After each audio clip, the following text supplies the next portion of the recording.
আমি উমা শুরু করছি প্রতিদিনের খবর, সমাজ সচেতনমূলক খবর। আসন্ন ঘূর্ণিঝড় রেমালের তাণ্ডব সামলাতে আগেই 24 ঘন্টার বিশেষ কন্ট্রোল রুম খুলেছিল লালবাজার। এবার থানা এবং ট্রাফিক গার্ডগুলোকে সব রকম প্রস্তুতির নির্দেশ দিল তারা।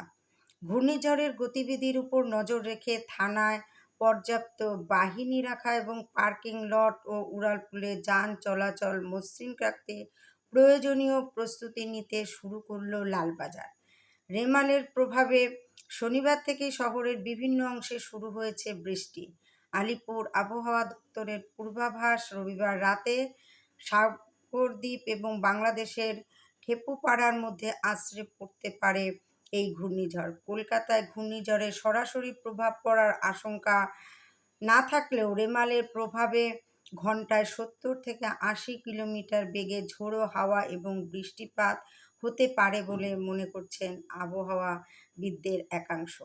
লালবাজার জানিয়েছে, শহরের প্রতিটি থানা, ডিভিশন, ট্রাফিক গার্ডে আজ রবিবার সকাল থেকেই পর্যাপ্ত বাহিনী মজুত রাখার নির্দেশ দেওয়া হয়েছে। কোনো গাছ বা বাড়ি ভেঙে পড়লে কর্মীর অভাবে উদ্ধার কাজ যাতে ব্যাহত না হয় তা দেখতে বলা হয়েছে থানাগুলিকে। এছাড়া ব্যাটারি চালিত করাত, জেনারেটর, টর্চ, বর্ষাতি থানায় মজুত রাখতে বলা হয়েছে।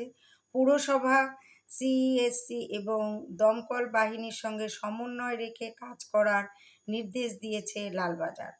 বিপজ্জনক বাড়ি থেকে বাসিন্দাদের উদ্ধারের পাশাপাশি কোথায় কোথায় জল জমে তার নজর রাখার নির্দেশ দেওয়া হয়েছে। কয়েক বছর আগে আমফান ঝড়ে শহরের বহু গাছ পড়ে দাঁড়িয়ে থাকা গাড়ি ক্ষতিগ্রস্ত হয়েছিল। রেমালের ক্ষেত্রে যাতে তেমন না হয় সেই জন্য ঝড়ের সময় গাছের নিচে গাড়ি রাখা বন্ধ রাখতে হবে বলে লালবাজার জানিয়েছে। পাশাপাশি ঝড়ের সময় সেতু বা উড়ালপুলে নজরদারি চালাতে বলা হয়েছে। ঝড়ের মাত্রা বেশি হলে সেতু ও উড়ালপুলে যান চলাচল বন্ধ রাখা হতে পারে বলে ট্রাফিক পুলিশ সূত্রে জানা গিয়েছে। ঘূর্ণিঝড়ের প্রভাবে গঙ্গায় জলোচ্ছ্বাস হতে পারে, সেই আশঙ্কায় এদিন বিকেল থেকে নজরদারি বাড়ানো হয়েছে। অযথা যাতে কেউ গঙ্গায় না নামেন তা দেখা হচ্ছে। আজ রবিবার সকাল থেকে ঘাট বরাবর মাইকিং করা হবে বলে রিভার ট্রাফিক পুলিশ সূত্রের খবর। প্রিন্সেপ ঘাটে নৌকা চলাচলের ক্ষেত্রেও পুলিশি বিধিনিষেধ থাকছে। ঝড়ের আশঙ্কায় প্রতিটি ডিভিশনের জন্য আলাদা বিপর্যয় মোকাবিলা দল তৈরি করা হয়েছে। লালবাজারে খোলা হয়েছে 24 ঘন্টার কন্ট্রোল রুম। সাধারণ মানুষের সুবিধার্থে 2টি ফোন নম্বরও চালু করেছে লালবাজার। নম্বর দুটি হলো 9432610428। আবার বলছি 9432610428। আরেকটি নাম্বার 9432610429, 9432610429। পুলিশ কর্তারাও আজ লালবাজারে উপস্থিত থাকবেন বলে জানা গিয়েছে। লালবাজারের এক কর্তা বলেন, সব প্রস্তুতি নেওয়া হয়েছে, নজরদারি চালাতে বিশেষ দলও করা হয়েছে। রেমালের ক্ষেত্রে কিন্তু আমফানের মতন আর মানুষ ভুল করবে না, প্রশাসনিক ব্যবস্থাও কিন্তু ভুল করবে না। রেমালের ক্ষেত্রে কিন্তু সকলেই তৎপর, পুলিশ প্রশাসনও যেমন তৎপর, যতটা পরিমাণে পারা যায় সম্পূর্ণটাই কিন্তু ব্যবস্থা করেছে। এমনকি কন্ট্রোল রুম থেকে 2টো ফোন নাম্বারও আপনাদের জন্য দিয়ে দেওয়া হয়েছে।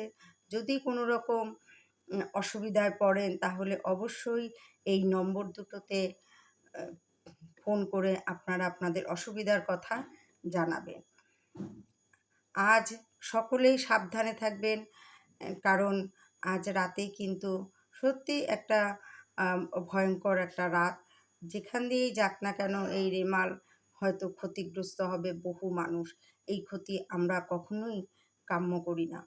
তা যাই হোক, প্রত্যেকে সাবধানে থাকবেন, যতটা পরিমাণে সচেতন থাকা যায় সচেতন থাকবেন এবং যারা বিপজ্জনক অবস্থায় আছেন তারা অবশ্যই আগে থেকে নিজেদের একটু তড়িঘড়ি সাবধানে হওয়ার ব্যবস্থা করুন। এটা সকলের তরফ থেকেই কিন্তু অনুরোধ থাকছে। তাহলে আর আপনারা কিন্তু কোনো রকম ঝুঁকি নেবেন না।